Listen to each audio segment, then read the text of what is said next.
Our next panel is Decoding AI, Challenges in Classification, Measurement, and Evaluation. We'll welcome first to the stage our moderator, Professor David Broniatowski, George Washington University and GW Site Lead, NIST, NSF Trails. Elham Tabassi, Chief of Staff, Information Technology Laboratory, US NIST. Jared Mueller, Head of External Affairs, Anthropic. Emmanuel Kahembwe, CEO of VDE UK. And we'll have with us online Sebastian Hallensleben, Chair of JTC 21, Sensenelec. Thanks so much. Off to you, David. Thank you all very much, and thank you all for coming. There's so much confusion today about what the simple facts on the ground are, what's real versus what might be hype, and in light of this confusion, efforts to create valid, reliable measures that can be used to set standards, reduce uncertainty, and promote innovation are absolutely crucial. The relationship between measurement and justice has long been recognized. For example, as far back as the book of Leviticus, it's written, "You shall do no injustice in judgment, in measurement of length, weight, or volume. You shall have honest scales, honest weights." Measurement for AI is, of course, no different. And at NIST NSF Trails, our research focuses on a multidisciplinary approach to evaluate the trust of AI systems. We can learn a lot from other fields, including socio-technical systems engineering, which has developed robust approaches to evaluating technology in use cases, and leading approaches to evaluation, such as psychometrics. At the same time, as my colleague Abigail Jacobs at the University of Michigan likes to point out, measurement is also a technology of governance in AI systems, and the way that we institutionalize measurements has real-world impacts, real-world consequences, and in some cases can have real-world harms. Therefore, it's my true pleasure to moderate this panel of leaders in the area of AI measurement. We have a really packed agenda for today, so with the panel's permission, I will jump right into the questions. And the first question here is for Sebastian Hallensleben.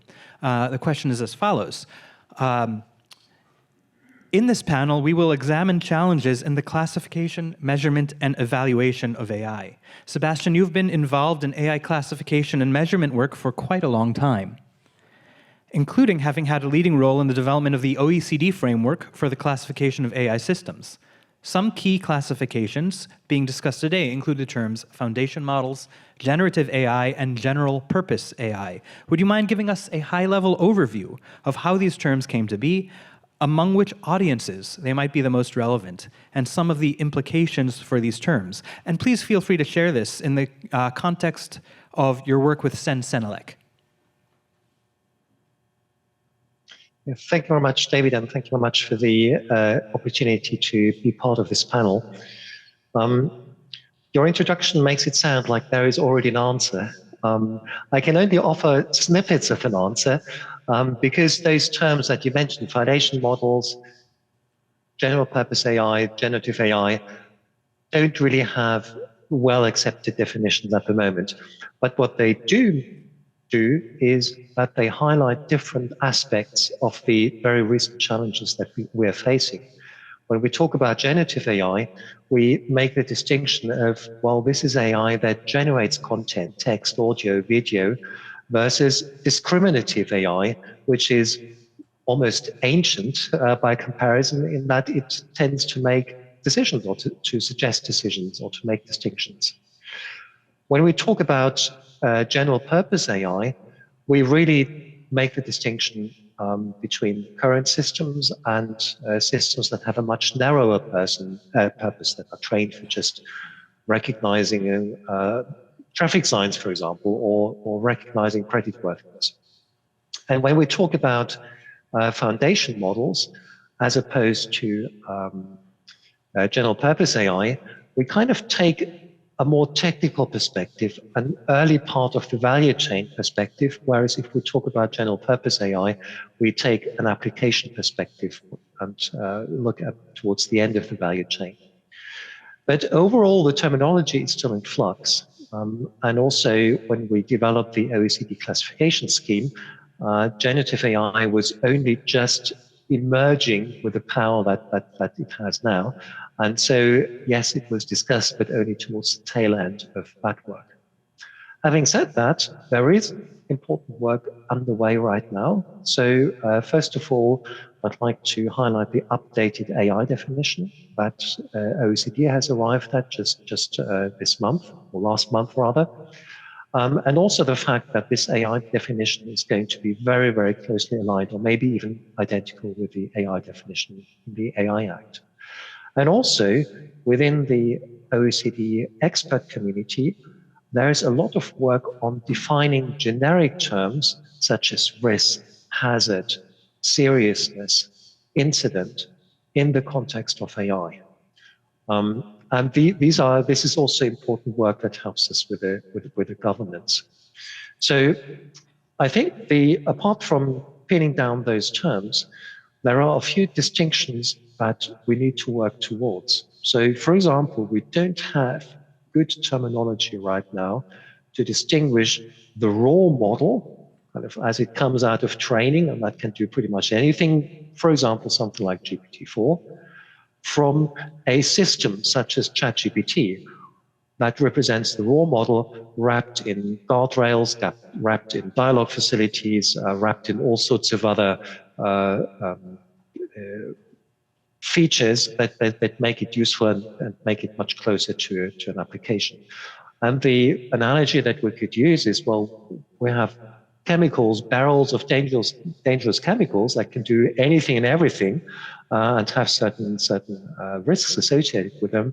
But we also have maybe a whole set of plastic products that we produce from those raw chemicals. And so this value chain perspective doesn't really have good and clear terminology right now. It's sort of starting to emerge with the latter distinctions in the AI Act, the current discussions, but we're not there yet. And concluding with a quick view at the broader picture, we also need to look at broader terminology in the digital space. We need to have a clearer understanding. What do we mean by trust? What do we mean by truth? What do we mean by facts or by fakes? Because all those are issues that are being challenged, or terms that are being challenged by generative AI, and we do need to have a clearer understanding, a clearer shared understanding of those as well. Thank you. Thank you very much. What I'd like to do now is turn it over to the rest of the panelists. Are there any other general points that you wish to share on these terms, how they might be used, and what they might mean for lawmaking and the enforcement of law? Or is there anything else you would like to add? I'll just want to jump in, and again, thank you very much for having me part of these conversations. I want to second and underscore everything Sebastian said about importance of having clear definition, and it becomes extremely more important as David, as you mentioned, we bring multidisciplinary and different thoughts and different backgrounds into the process. So it's difficult, as we experience it in development of the AI RMF, to get just the technical community to get in the same understanding of what risk means, what privacy means, what security in AI means, but it becomes even more difficult when we are having conversations of technology developers that coming from the background of the engineering, computer science, math and statistics, and having these conversations along with the community that are studying the impact of the technology, lawyers, cognitive scientists, psychologists. So it's difficult, but really important to make sure that we are all having the same understanding of terms such as bias if we are applying it for application of AI in healthcare versus application of AI in autonomous vehicle or financial sector. So extremely important, and the first thing that needs to be done before we get into measurement science. Okay, thank you very much. I would like to turn the next question over to Elham. And the question is as follows. NIST's involvement, in particular, in evaluating AI system really dates back to the mid-90s, with its earliest work involving the TREC Retrieval Conference, the face recognition vendor tests, and the development of key benchmarking datasets, such as the MNIST database of handwritten digits. Could you give us a little bit of information regarding how NIST's approach to measuring and evaluating AI systems has changed over time? And in particular, within the past few years and months, in light of the Biden administration's recent executive order on AI and proposed bills within Congress. How will these shape NIST's work, and what challenges do you foresee NIST to be grappling with over the next few years? Thank you, David, for that question. So I always start talking about measurement with quoting Lord Kelvin, which is something dear and near to all of the heart of all of us at NIST, that if you cannot measure it, you cannot improve it. So if you are really in the business of improving the trustworthiness of AI systems, after having a clear definition of what constitutes trust and what we mean by trustworthiness, after having a clear definitions of the specifications for trustworthiness characteristics, we need to be able to measure them. We need to have methods, methodologies, metrics, test environments to be able to evaluate AI systems. And I think there is a broad agreement that AI systems ought to be evaluated. They have to be assured for their trustworthiness, for their safety, security, validity, reliability. And I also think that there is a broad consensus that we don't know how to evaluate AI systems today. So David, you talked about our past experiences in evaluations. You talk about TREC, you talk about evaluations that we have done for biometrics and other different domains. All or majority of those evaluations are focused on assessing the technical robustness of the systems. When we take the algorithm or systems out of their context of use, bring them into the laboratory, running test data through them, and look at if the system is doing what it's supposed to do, what are the error rates in terms of false positive, false negative, sometimes expanding them to look at the demographic differentials as one piece of the bias evaluations.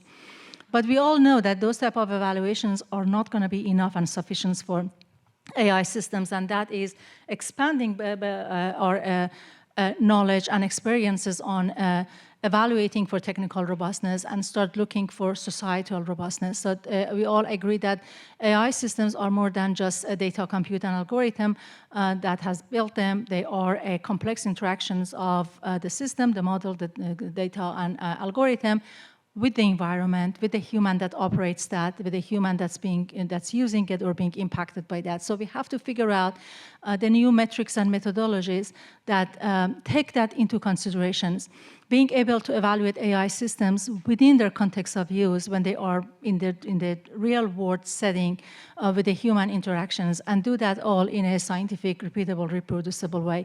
So in terms of the challenges, in terms of the science of measurement and metrology, this is what we are thinking about and trying to build on with the collaborations with the whole community. And this is, in a way, really advancement and support for the one of the 4 functions in the AI-RMF AI risk management framework that was released in January 2023. The AI risk management framework provides guidelines categorized in the high level at the 4 functions of map, measure, manage, and govern. And this evaluations is really supporting and advancing the measure functions. And we really think, again, this is where the rubber hits the road. It's important to know what constitutes trust and what trustworthy is, but we really need to be able to measure all of these things. A note to the gap in measurement and how to evaluate AI systems. The executive order that was released on October 30th, which, by the way, I heard, and I think it has been verified, that this is the longest EO in the history of the EOs, and it's really wonderful to see such a comprehensive and holistic approach to governance of the AI systems. We NIST got a lot of tasks out of the EO, mostly focused around measurement and evaluation. So we are tasked by developing guidelines for evaluations of AI systems for capability that could cause harm, such as biosecurity and cybersecurity, guidelines for red teaming, guidelines for identifying synthetic content, but also tasks to create test environments, some of them in coordination with other agencies. It also gives us a kind of really tight timeline, 270 days. But this is a really an important first step to bring the community together, to develop the guidelines on how to test and what to test, and also create test environment, and to make it sustainable and have a long-lasting approach to evaluations. On November 2nd, Vice President Harris announced the establishment of a U.S. AI Safety Institute led by NIST, and the next day, Secretary of Commerce announced the consortium as part of the institute that we plan to take continue the work of the EO after the 270 days. Kind of put those guidelines in use, put those test environment in use, and conduct evaluations. So these are the things that are ahead of us for the next 240 days or so, but hopefully for the next 70 years on conducting AI evaluations. Fantastic. There's no doubt that you have your work cut out for you at NIST, and I would love to hear some reactions from the rest of the panel regarding Elham's comments, and in particular, I was hoping to hear a little bit of reaction regarding the term societal robustness and how you might go about grappling with societal robustness when it comes to your own evaluation and measurement efforts. Does anybody from the panel want to contribute something? The only thing I'd briefly underline is that there's a global undersupply of evaluations and measurements and the tools that we need to ensure that society can safely respond to the development of AI as quickly as it is developing. And it's extraordinary what NIST was doing in terms of global leadership before the EO, and hearing just now again the new responsibilities underlines why there needs to be a significant investment both in the US and in other countries in our standards organizations. The imbalance between investment in the private sector in AI and investment in the public sector was stark a year ago, and that balance is only becoming more stark. And we really, it's a crucial importance to society that we don't find governments outmatched by industry when it comes to this work. Would you like to? All right. So with regard to, I guess, societal robustness, there's been this kind of thing where this AI has kind of sat very much in a bubble where it doesn't have to deal with the societal ramifications of the technology itself. And that means that when developers, people within the AI ecosystem thought about how their systems are going to be used, they only thought about, error rates, for example, and that is okay when you're thinking about your recommender that's going to, recommend you books or music or something like that. But when the cost of failure increases, which is what happens when you start deploying this system pervasively throughout society without any idea how people are going to use them, this is something that the field as a whole has not is only starting to grapple with right now. But prior to maybe 2 years ago, very few people were even thinking of this.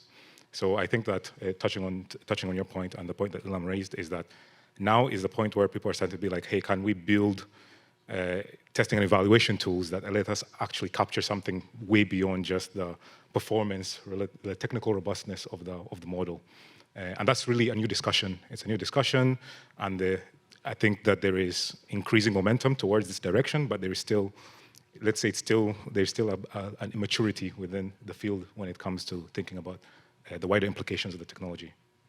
Absolutely, we have a frontier ahead of us. I will ask the next question to you, Emmanuel. I'll say you have worked extensively on the development of standards for robotics and machine learning. Could you speak to any of the general trends or challenges that standards bodies might face as they approach the task of developing standards for AI systems, especially in the context of what we just discussed, and likewise, of the challenges that governments might face in their efforts to institutionalize measurements and evaluation methods for AI systems? Okay, I'll take this in a couple of stages. So first of all, it's interesting being involved both in robotics and then in AI, as like the AI that we talk about when you're talking about things like data-driven systems, things like ChatGPT. Robotics folk understand this concept of safety very, very concretely. It's like if something goes wrong there, the robot will chop off your head. It's a high-powered system. Like, it's not going to simply give you, the wrong recommendation for a song that you might not like. There's the cost of failure is significantly higher. And so when they're designing, when you start talking about standards and safety and risk, it's always with a defined intended use. And around that, you're able to scope down, the expected behavior of a system.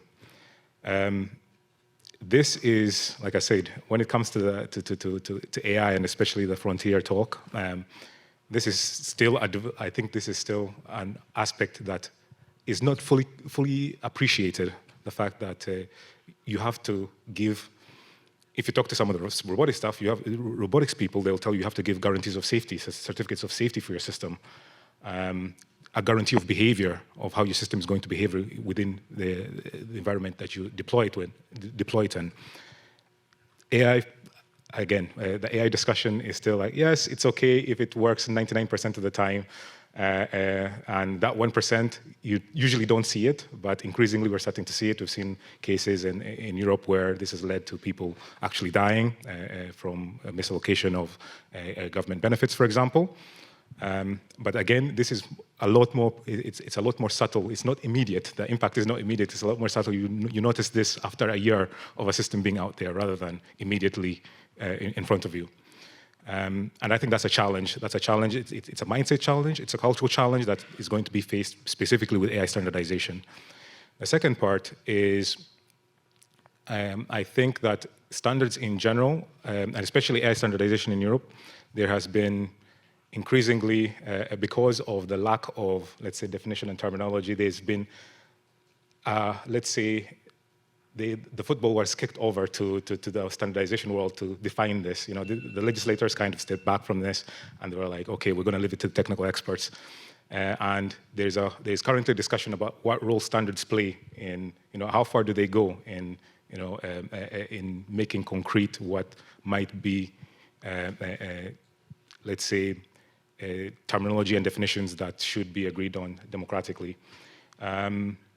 And there is I've noticed that there's this slight struggle between the standardization and the legislative and regulatory world with regard to who's responsible for defining things like an AI system and what exactly a foundation model is, for example.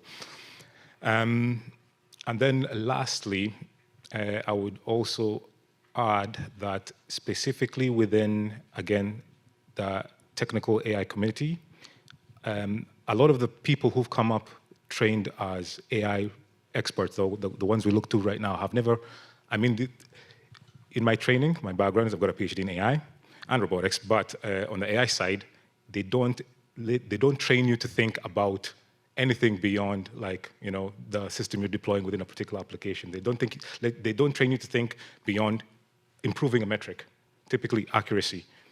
Lowering error rate and increasing accuracy. That's all they train you to do. You don't think about, hey, is this, even the ethical discussion is a new one, to be like, should you actually even be doing this? And so when you start bringing experts, because these standardization committees are created with experts typically, and these experts do not have this formal kind of training to start thinking beyond the scope of the technology itself, to think about the societal ramifications, which makes it difficult then to start thinking that, hey, ethics, fairness, all of this, these are things we should be considering because this technology does not work in a silo. It's part of a functioning ecosystem, a functioning society, and that means it impacts people, which means that when you're designing your standards, when you're thinking about them, you have to actually think about the ethical aspects of it, for example. And I think that, again, is a discussion that is very, very, very young within the AI community, and especially the AI standardization community. You said something about the governments. I think on the governmental side, what would help a lot, especially with relation to standards, it's kind of the stuff that started happening now. There's been the political will to say that, hey, we're taking safety seriously. We're going to empower institutes around the world to start developing tools and metrics, standardized tools and metrics, which is what's been missing right now. Everybody talks about accuracy, but depending on the company, depending on who delivers your product, what they mean by accuracy is different. You might care about power class accuracy, accuracy within a particular context, but right now we just get one metric. And it doesn't give you enough information to determine if a system is safe to be deployed within a particular context. And this is the discussion to happen globally between the safety institutes. And I think that the governments can do a lot to kind of, let's say, empower this discussion. Thank you very much. Would any other panelists like to add anything to Emmanuel's comments, especially those with a background in standards? Yes, I would actually barge in and bind together both Emmanuel's comments and Elham's comments. Elham was talking about robustness and resilience. Emmanuel was talking about the scope of safety. In all this, we need to remember that we don't just have good actors that we can reach with regulation and that might be very happy about standards helping them to implement regulation, but that we also have bad actors that are not bound by any nice frameworks we concoct, that are not bound by regulation, and in many cases that we cannot reach through our jurisdictions. And they might be commercially motivated, they might be motivated politically in a geostrategic sense. And whatever we do, we have to be careful not to try and craft, or not to just focus on crafting the perfect regulation for AI for the good actors, and then find out that the whole construct is being shot to pieces by the presence of bad actors. We really need to learn from the situation in cybersecurity, where we do both. We have learned over time to do both. We impose certain regulations on the good actors to secure their systems properly, but at the same time, we're mindful of having to develop ways to go after bad actors. And that is now where the discussion around resilience and robustness comes in.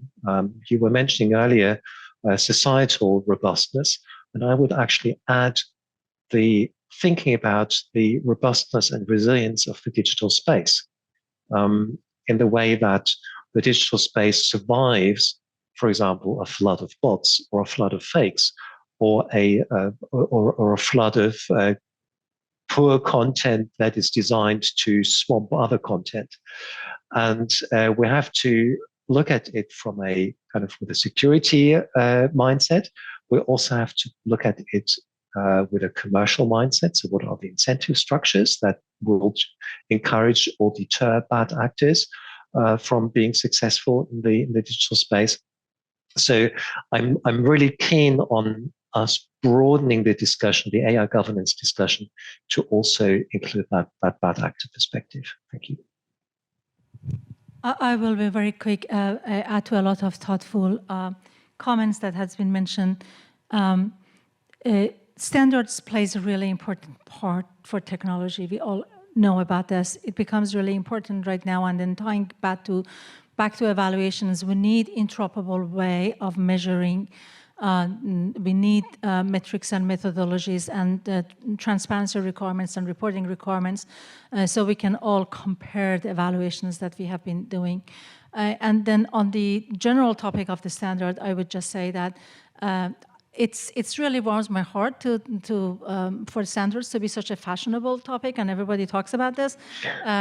Some of my colleagues here in this room, we have been doing standards for a couple of decades, and people used to roll their eyes on standards. So I just want to say that this is really good that everybody now is thinking about the importance of it.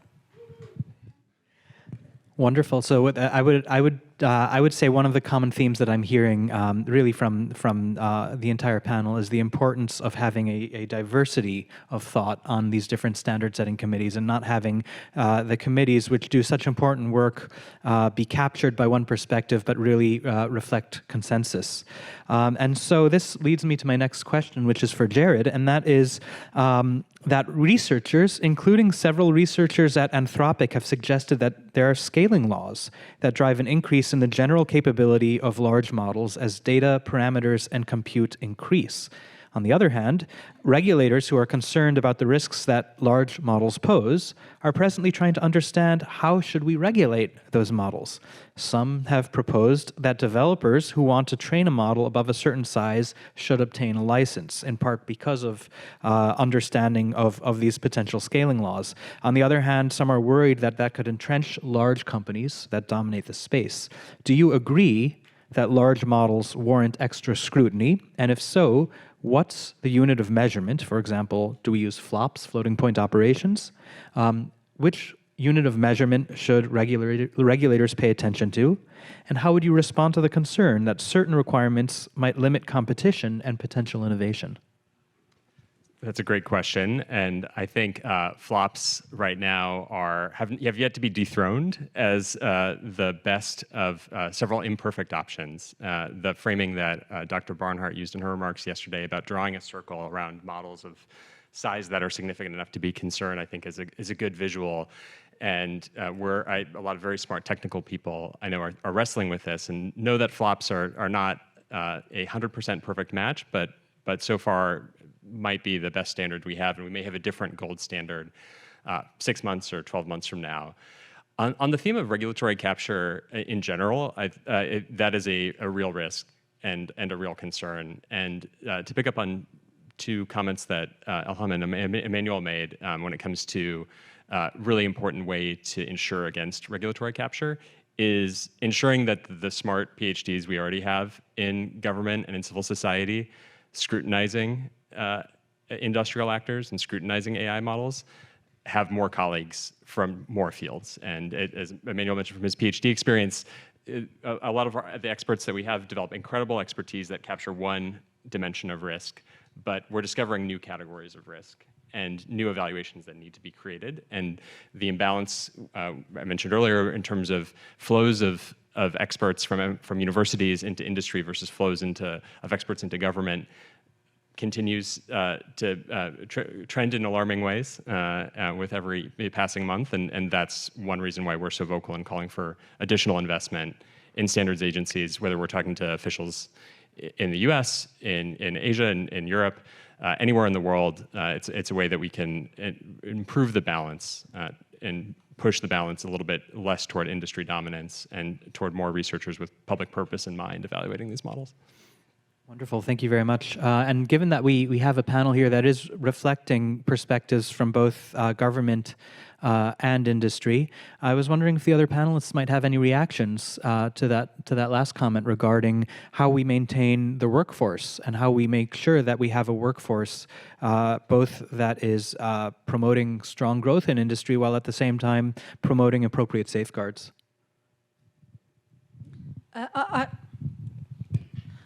I would just say that as you phrase the question, you're talking about different type of workforce, and it's workforce that we need for risk management, for AI governance, for responsible AI is different than those that are advancing innovation. I think that's really important. As we develop guidelines, as we develop standards, we also need to have the workforce that actually do the evaluations and use that guidelines, and that's really important.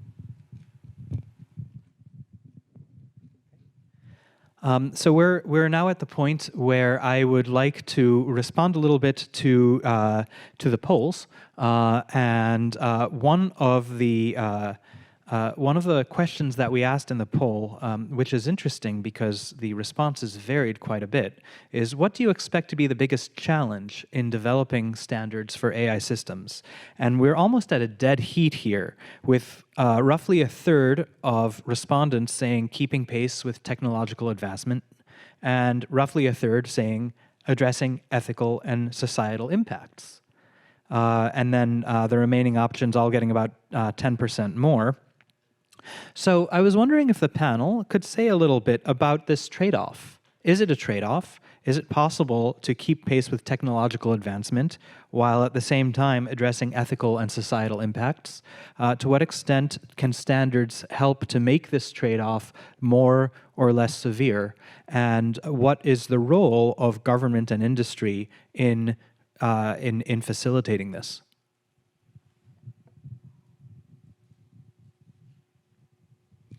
I can maybe comment on the ethics side of it. to me, one of the greatest breakthroughs of the past few years has been to establish the way in which standardization can address ethical concerns in AI. We recognized quite early on that standardization really is a two-step process. It represents building a broad consensus amongst all relevant stakeholders, and it represents writing down that consensus in a technically useful way. And this is exactly what you need for the ethical aspects of AI. You need a very, very broad consensus amongst stakeholders, not just the technical ones, but you also need a very clear and concrete way of documenting that consensus so that programmers, engineers can use it. So that was the first breakthrough that really established standardization as the framework, the set of processes, the set of structures to address AI ethics. And I think the second major breakthrough the past few years has been to get clarity and a surprisingly broad consensus on, well, what should be the subject of those AI ethics standards? It cannot be rules of, well, autonomous vehicle, please run over the child, don't run over the old person, vice versa. And it also cannot be just process standards. It has to be a way of describing an AI product or an AI system or an organization using AI in a standardized way. So that description is what is very worth standardizing. And we need to distinguish that from the judgment of what is acceptable or not, because that depends on the use case, it depends on the jurisdiction, on the risk assessment, and that is a different dimension.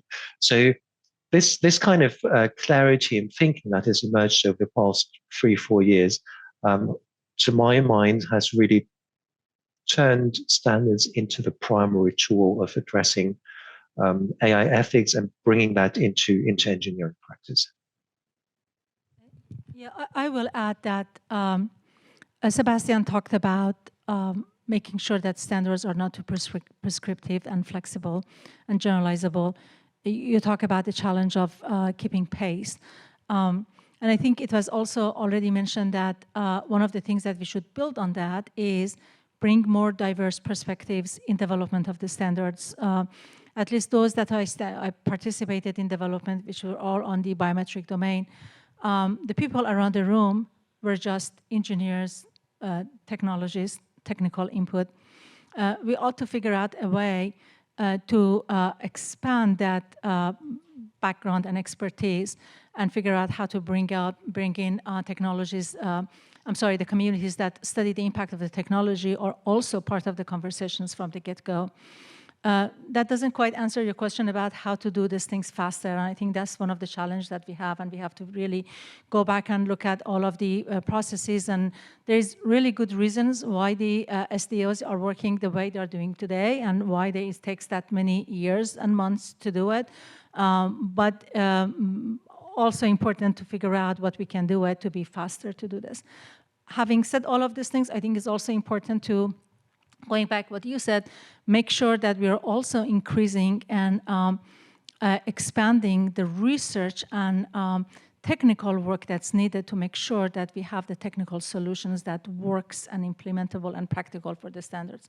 So a lot needs to be done. I just added to the challenges. I don't really have a solution, except that I'm very hopeful that if we bring many eyes and brains from the different backgrounds and expertise, we will have a better chance of addressing these challenges. I'm just going to add to that a little bit, especially thinking about standards addressing things like AI ethics and also keeping up with innovation. When you look at some of the ethical aspects of AI systems that people want answers to, is the system fair? Is it privacy preserving? Beyond just the technical robustness, you realize that these questions actually require, at the lowest levels, actual innovation at the lowest level. This is beyond that, just a check mark that I know where my data is coming from. You have to be taking foundation models as an example. You have to be able to probe models to understand, hey, how is the data that, first of all, if you're scraping data from the entire internet, like what pieces of data that you put into your model affected how it behaves with regard to like a demographic, for example. So this is things like influence functions, and there is a whole area of research that's currently, I guess there is more focus on it, but I think that there needs to be additional and renewed emphasis to be like, okay, a lot of these questions that we care about on a societal and ethical value map down to technical challenges which we can fund for research towards, which is what companies like Anthropic are focused on.